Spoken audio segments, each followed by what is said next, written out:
This is cool. All right, you guys fire ahead. I'm Wes Tiemann, and I'm a beef pro. I'm Brett Spader, and I'm a beef pro. You tell me. I'm hearing my own voice, which makes me nauseous. I'm Dustin Dean, and I'm a beef pro. I'm Annie Allen, and I'm a beef pro. Ow now, brown cow. Hi, I'm Tracy Bruner, and I'm a beef pro. I'm Jess Pryles, and I'm a beef pro. I'm Jason King, and I'm a beef pro.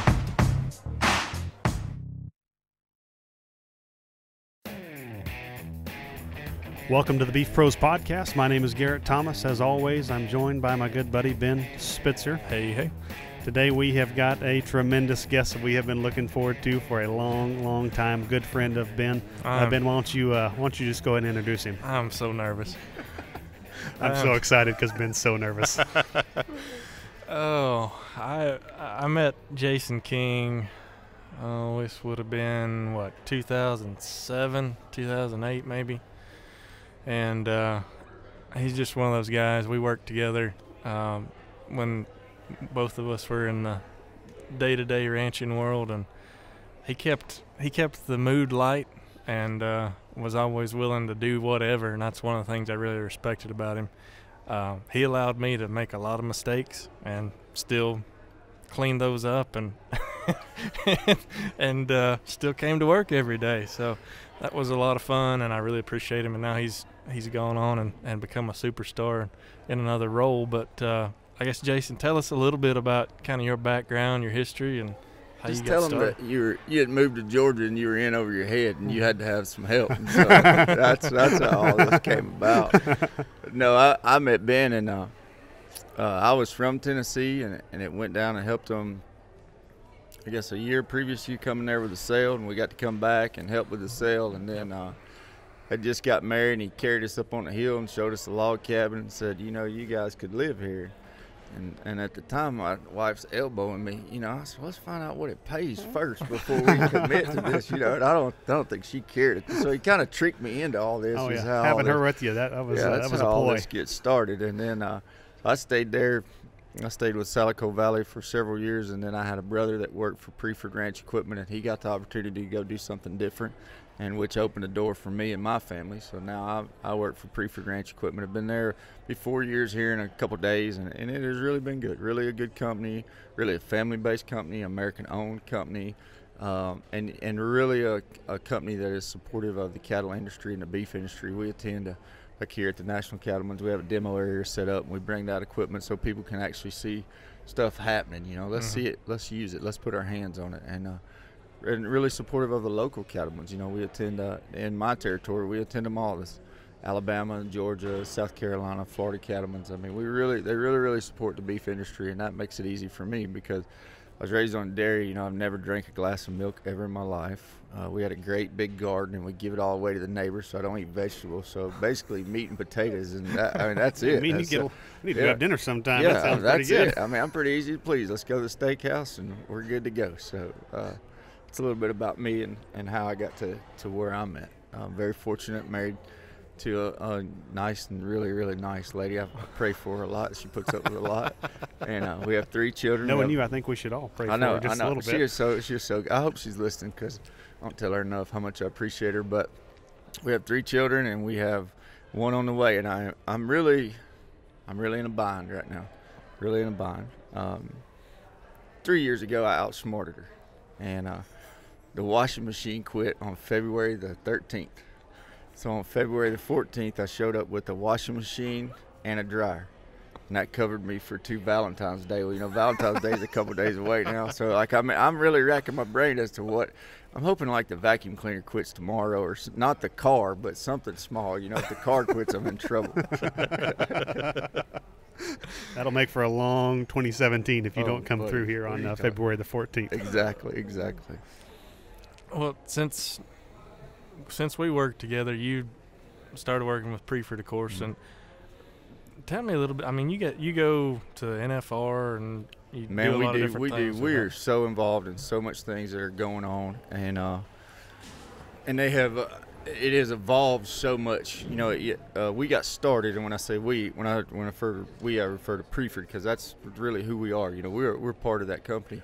And when they got started, they started with a head gate, and that's what they got started with, a head gate and a bail bucket. And they started traveling around selling all this, and now it's involved. We have 5 different sizes squeeze chutes, and we have sweep system and bud boxes and sheeted and open. We have poultry house equipment. We have horse stalls and round pens, and just any kind of thing that is metal and is made up and it fits into our industry, we make it now. And it's funny to sit back and watch, because if you go back and you look at what was made in the 80s, and it was something that if it held a 1,200-pound cow, that was enough capacity, and now you look at what we have now. We have cows that weigh 1,350, 1,400 and produce a 700-pound calf at weaning. The genetics has really changed, so we've had to change along with that. So we've had to get bigger and be able to accommodate folks, and we've got into now, there's a lot of AI that goes on with what you guys do and what y'all know about. AI has become very popular, so we've had to include all the features that would be good for a guy for that end of the market, and also features that are good for the stocker operation. And with BQA, we have to have the injectable sights on the side of the chute. So we've really had to change a lot over the years, and Priefert has done a really, really good job with that. A really good job. And they're constantly looking.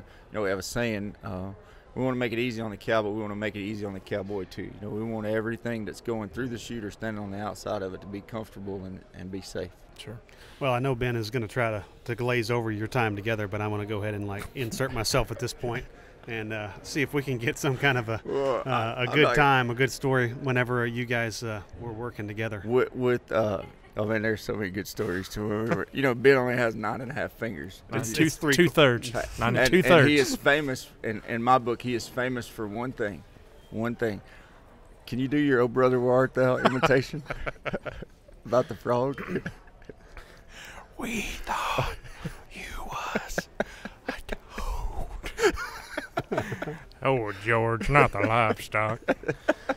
So this is, and you got to understand, the guy that was between me and Ben at the time is probably one of the most serious guys that I've ever met in my life. He didn't joke about anything, and so this guy, he tells us one day, when we first start. Now you got to imagine, you got the businessman Ben over here, and you got this other guy. He's pretty business-like, and then you got a couple guys like myself and Dustin that come along. And he said, we got some rules around here, boys. So we do everything in pairs. He said, everything you go do, 2 horses, pairs, all the time. So that's a little different than where I come from. You just kind of made do if you were there and done it by yourself. And Todd Edwards, if you ever get a chance to meet Todd Edwards, was a great guy at South Valley. So I'm driving down the road one day, and I see this cow. She's standing under a tree, and she's holding her back leg up. So I know she's crippled, and she's got foot rot. And I'm thinking, she's not very fast, right? So I called Todd on the phone, and I said, hey, Todd. I told him where I was at. He said, yeah. He said, I'm coming down the road. I'll meet you right there. And he had the medicine box in the truck. So we get there, and this cow, she leaves this tree, and I rope her. And I've explained to Todd that when I rope her and bust her, just drive up her to the truck and step out. And we're going to tie her down and doctor her because, hey, she's crippled, right? She's 3-legged. Shouldn't be nothing to this. So she hits the ground, and Todd's a little late in the truck, and she stands up, and she's looking at us. And he said, boy, that didn't work too good, did it? And I said, it'll work. Just listen to me. I said, this is all you got to do. I said, just be here when she hits the ground. He said, okay. So I bust her again, and she gets up before it gets there. So now she's mad, standing there looking at us on the end of the rope, and I'm explaining to him. I'm like, look, when she hits the ground, if you have to hit her with the truck, let's be on top of her. My guy takes it serious. Like he's taking it serious. So she just takes a little short step there and busts her, and she hits flat on her backbone, and her feet are in the air. And when I tell you he's like a linebacker for the Falcons, here he comes, and she's got all 4 feet in the air. And she rolls over, and he stumbles just as he gets there, and he falls flat onto her belly, and her feet are tied up against her belly, and she kicks him so hard. And by this time, I've stepped off and got to her, and he goes, that's why we do things in pairs around here. And I said, man, are you okay? And he goes, I don't know. She kicked me in my belly, but I think I'm bleeding in my butt. And I find out, blood's red and other things are green, so she had literally kicked it out of it. So, they're constantly like that. So. That reminds me of, and I hate to keep dogging on Todd, but can you tell me the tagging story? Oh my gosh, that's so funny. He toted the tags in the truck, and so we'd take a horse, and And we'd have 20, 25, 30 calves a day there, you know, on a program day ideal, so they're coming pretty fast. And so we tie one down, and this cow is nowhere around. I mean, he's literally right there, you know, just laying out in the open. So we kind of rattle him around, and he balls or whatever, and this cow doesn't show up. So we ride off, and not thinking, we both ride off in the same direction, and we leave Todd. And we hear her, you know, brrr, and it's like Todd is too far for us to even help him. So we start hollering, you know, we're like, hey, look up, look up. So, and I wish this microphone had a camera, because he's shuffling around this truck going, get away, cow, get away, cow. Oh, get away, cow, get away, cow, get away, cow. Todd is maybe not the most nimble character in the world. No. He didn't run the quarter-mile race ever, I don't think. But anyways, then he gets to hollering, she's got me. Oh, get away, cow, get away, cow. So get over there. Finally, we get back to him. We get the cow off of him, and I said, Todd, man, what was you thinking when all that was going on? And he said, I just wondered which hospital they would carry me to, where my wife would find me. Oh, man. Now, I got to tell you about my kids, man. This is awesome. Like, I've been very, very fortunate. I was raised in agriculture industry, and married to a girl, and her father-in-law has a rodeo company. And so my kids have been raised in what I'm going to call the Western lifestyle, you know, and it's been a blessing, man. It's awesome, because you can turn them, I think you could turn your kids loose here, and somebody would know who they are, and they'd watch about them, and it's been so awesome being around the rodeos and stuff, and so many people have helped us. But my little boy, he's so funny. He's at the rodeo, if you're 6 through 12, you get to compete in the calf scramble, right? Or if you're 7 through 12, you get to compete in the calf scramble. If you're 6 and under, you get to compete in the boot race. It's like a little thing they do. It's safer for the kids. And I remember when he started drinking Sprite, he thought that was the coolest thing. I felt sorry for that kid. He had drank so much water and apple juice, you know, his whole life. And so his mother finally gives in and lets him have Sprite. And so one day she comes home from the grocery store, and she sets a bottle of 7-Up up on the counter. And he comes in there and he says, "What's that?" And I said, "Well, that's 7-Up." He said, "What is 7-Up?" And I said, "You know, like Sprite." This poor kid, he just puts his head down. And I mean, he looks like he's lost his best friend. And I said, "Buddy, what is wrong?" He said, "I can't drink that." And I said, "What do you mean you can't drink that?" He said, "I'm 6 and under. That's 7-Up." So it just the stuff that we've got to do with them and stuff in this kind of world has been, I can't imagine them growing up in any other kind of lifestyle, and the people that they'll meet here and how good they are. I just can't imagine it being. I actually feel sorry for kids that don't get to participate. I mean, look at us. Look where we come from. Look where we're at today. You know, I mean, look how good it's been to us. Sure. You mentioned rodeo, and you've been active. You're in high school rodeos and did a lot. Tell me a little bit about kind of your history in rodeo. When I was younger, I played sports. Played baseball, ran track, played football, basketball. My brother, very active in sports. I had a sister that set records in our state in basketball. My dad played baseball. I don't think my mom was a cheerleader that I know of. Maybe. But anyways, we come from a very active family, and so when I got older and my brother started to ride bulls, and I tried that. I got on 3, and it wasn't riding them that was the problem. It was getting away from them after the ride, and I got run over, and I mean, it just really didn't work for me. And a guy named Pete Allen, he handed me a rope, put it in my hand one day, and he said, "You know, you should really think about roping." And at the time, there was a guy that lived there in Franklin named Don Wade. My uncle owned a rodeo company, and Don, he had a horse, and so I started taking lessons or go to practice, you know, going to rope. And I guess I was about 14 when that started, and then we got involved in the High School Rodeo Association. I was president of it in Tennessee, and then I went on to University of Tennessee at Martin and rodeoed there for a little while until academically was not eligible to compete anymore. And so I had to move on from that, and then I competed for a long time. I made the last time I made the PGA Finals in 2014, actually, in the bulldogging, and I got a nice scar to prove it, you know. But then with me and Jolynn and her dad having a rodeo company, we've started to work more. And Jolynn she's a secretary, and I'm a pickup man, and we started to travel a lot more with them, which goes back to the family thing. Her father's there, her mother's there, her brother. Everybody's kind of involved in what's going on, so it's kind of like a family-owned company, and they're very good people, very, very good people. I think they were a little nervous about me at first, but I think they're kind of getting used to the idea now.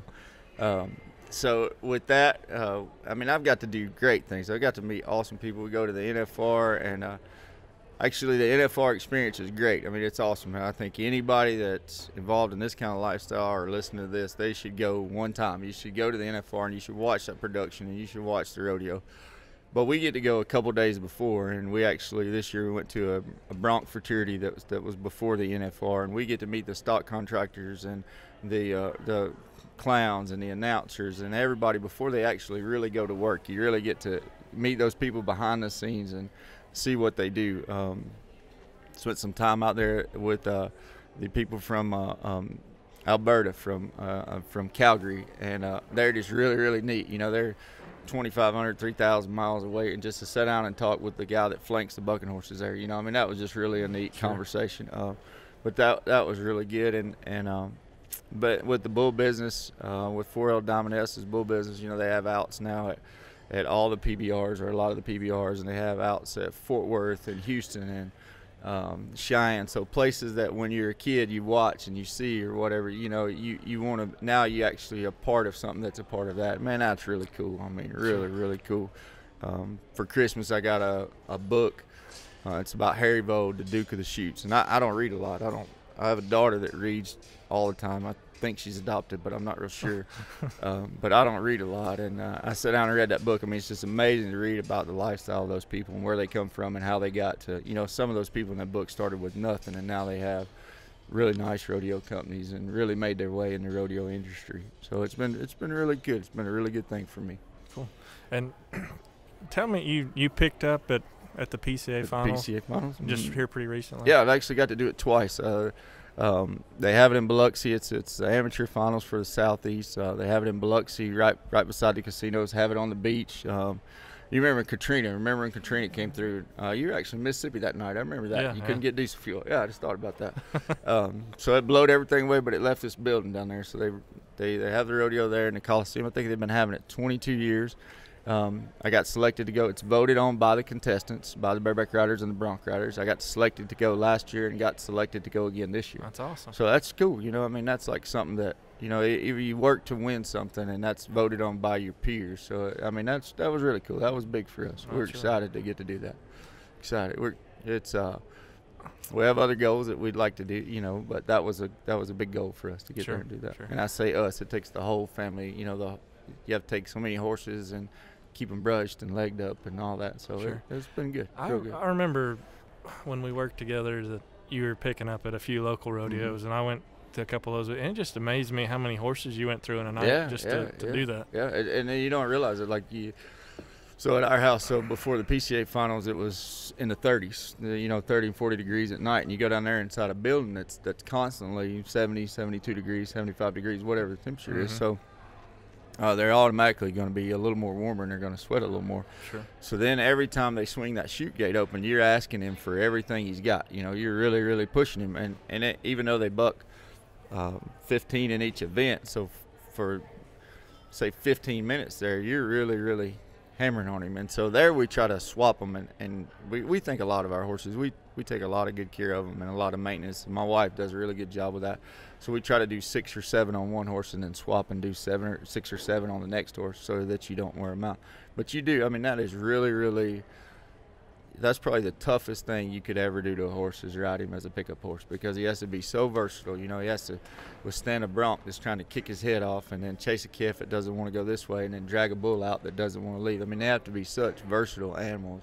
And they're expensive. I mean, they're very expensive. So we try to take care of them and try to use them in sections there where they don't get strained or they don't get outwinded or something, like, you know, oversweat and dehydrated and stuff like that. Sure. Well, and I don't know if you can tell any Peter stories. No, not on here. No way. But you've told me several. If there is any Peter stories you could tell me, I would love one. Or tell me about the monkey and the dog. No, the monkey and the dog. Oh, that's so good. The monkey and the dog was actually in a mall. And so we have a guy. His name is Tim Lever. It's called The Wild Thing, and look that up on the internet. It's pretty cool what he does. He got a monkey that rides a dog that chases sheep. And they put him in a pen during the rodeo. I mean, it's actually really, really cool. And the monkey, there's actually pictures. I got pictures of the monkey. The monkey is actually almost human. I mean, they're cool. But the dog that stays with the monkey is not as cool as the monkey. And when the monkey and the dog are together, it's kind of like when me and Ben are together. You know, we kind of alternate personalities there. And so they're inside this mall, and the guy that owns them, he's going to go to the bathroom, and so he leaves the dog with a friend of mine. He tells me, says, I got one rule. If the monkey takes a poop, make sure you run over and clean it up real fast, because if not, he'll pick it up and throw it. So sure enough, the guy walks off, and this monkey poops. And my buddy runs over there and grabs a paper towel and cleans his poop up. Well, in the meantime, this dog thinks he's attacking this monkey in front of all these people in this mall, and this dog eats this guy up. And the monkey's sitting there with a handful of poop. And so after he steps back from being dog bit, the monkey throws the poop and hits him, and it's all over his face. And that's a true story. Like, that really happened, isn't it? And it's a lot funnier in real life. But moral of the story, don't mess with the monkey or the dog will bite you. That's either way, it winds up crappy, you know what I mean?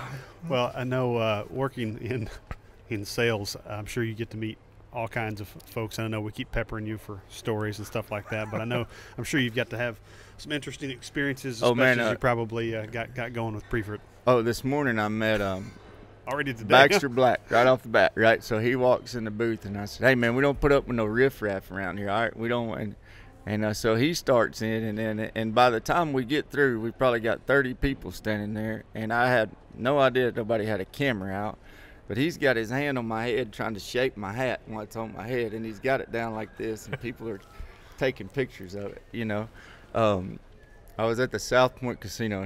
This is pretty funny, actually, and the guy that owns the South Point Casino, his main man is Bill Parcell. And I'm standing by the Priefert booth, and Bill Parcell is who we deal with. You know, I don't know Bill Parcell. They forgot to tell me about Bill. And so the guy walks up, and he kicks a Priefert sheet, and he goes, who owns this piece of junk? And I said, I do. You got something to say about it? And he said, I think it's the junkiest thing ever made. And I said, well, if that's what you think about it, why don't we just step right over here, and we'll settle. You know, it gets pretty heated. Well, he finally gets to laughing. You know, and my boss runs over and gets in the middle of it. So he's like, whoa, whoa, whoa. You know.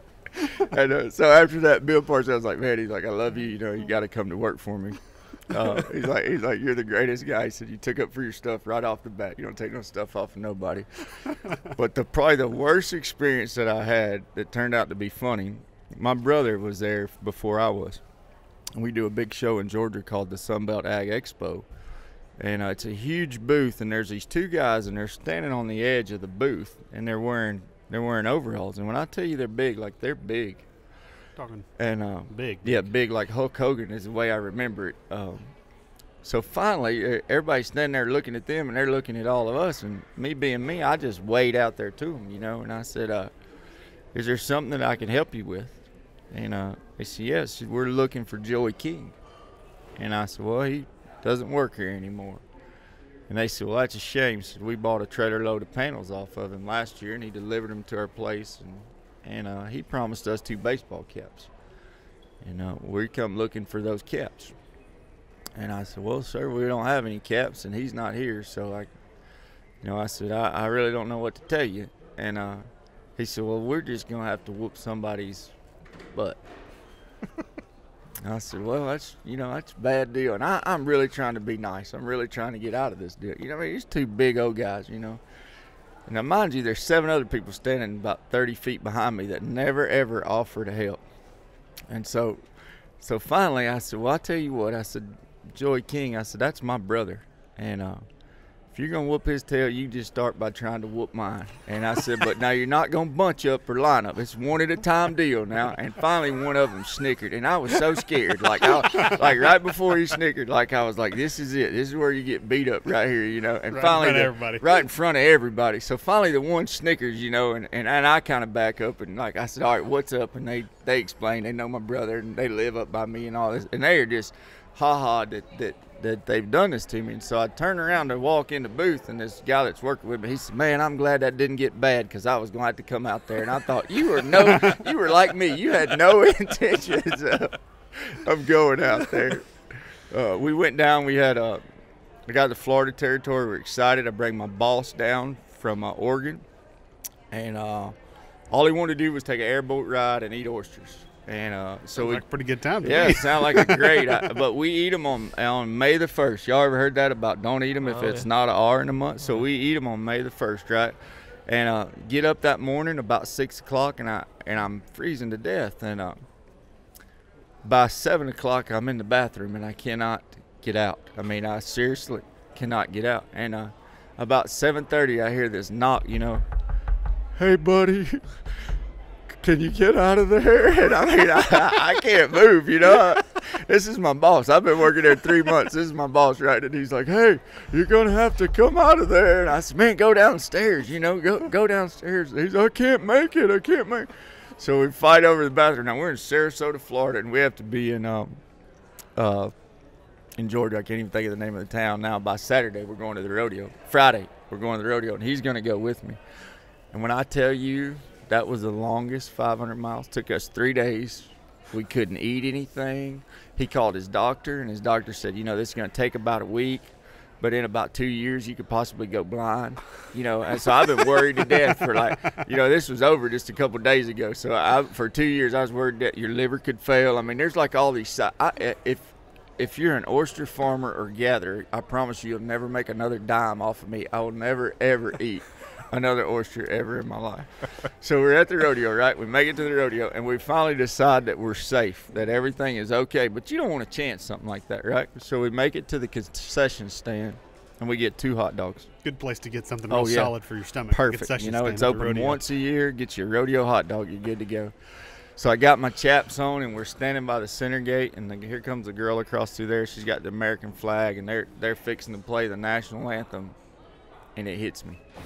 And our boss is standing here. So I throw him the reins of this horse, and I said, hold this horse. And I take off running. There's 2 porta-johns, and they're not very far away. They're side by side. And I sit down in that porta-john. I get them chaps off, and I sit down in that porta-john. And all of a sudden, you know how you can hear that door of the porta-john beside you slam shut? So that door slams shut, and this voice goes, your horse is tied to the truck mirror. So sure enough, when I open the door, his pickup horse is tied to the mirror of this truck. Thank God he didn't go anywhere.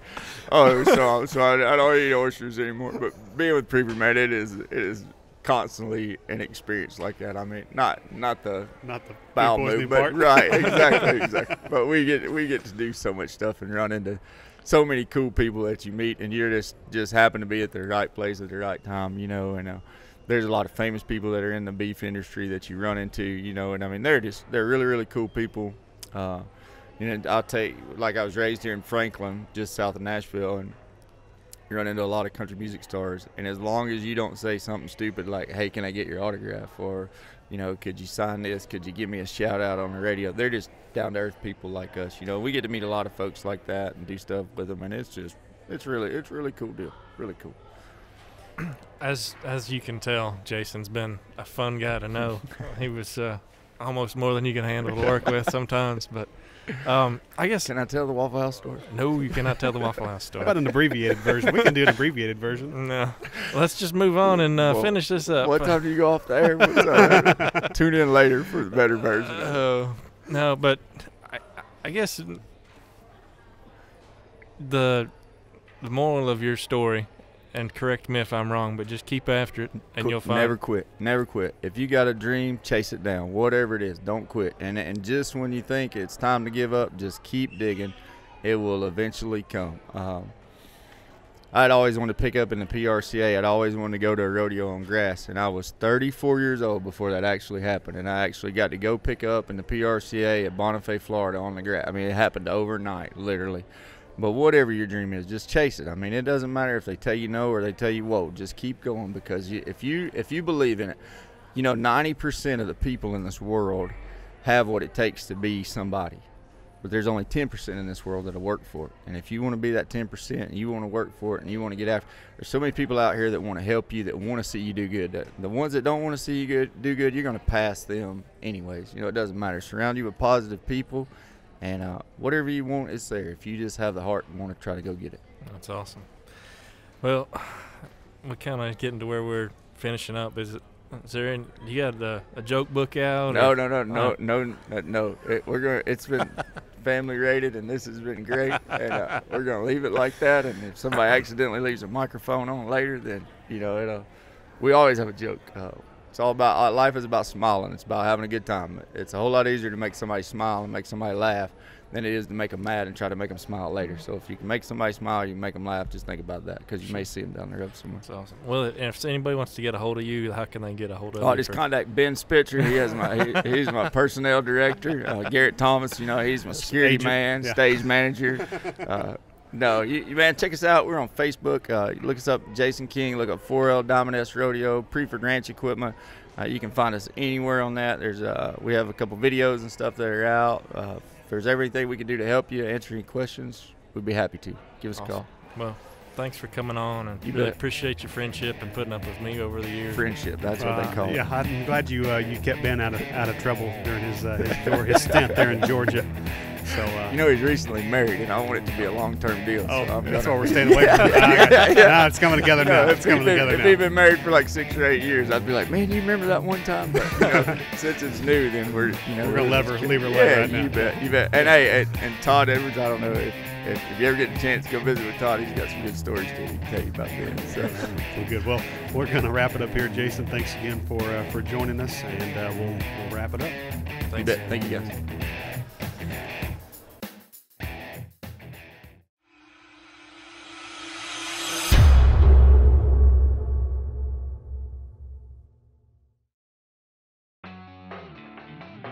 Hey friends, thanks for listening to this episode of the Beef Pros Podcast. We really enjoyed putting it together and hope you enjoy listening. We would love to have you stop by iTunes or Stitcher and give us a review. Also subscribe there.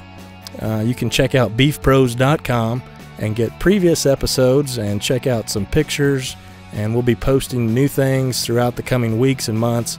And you can also stop by our Facebook page, just search Beef Pros Podcast, and that'll get you right there. We love the feedback. Keep it coming, and let us know what you're looking for in future episodes. So share with your friends, subscribe, give us some feedback, and we really, really appreciate it. In Nashville, Tennessee, at the National Cattlemen Beef Association Convention. I'm here with Ben Spitzer and Garrett Thomas, host of the show. I can't think of anything else to say. I'm doing pretty good. I mean, that's pretty. Just not to be scripted.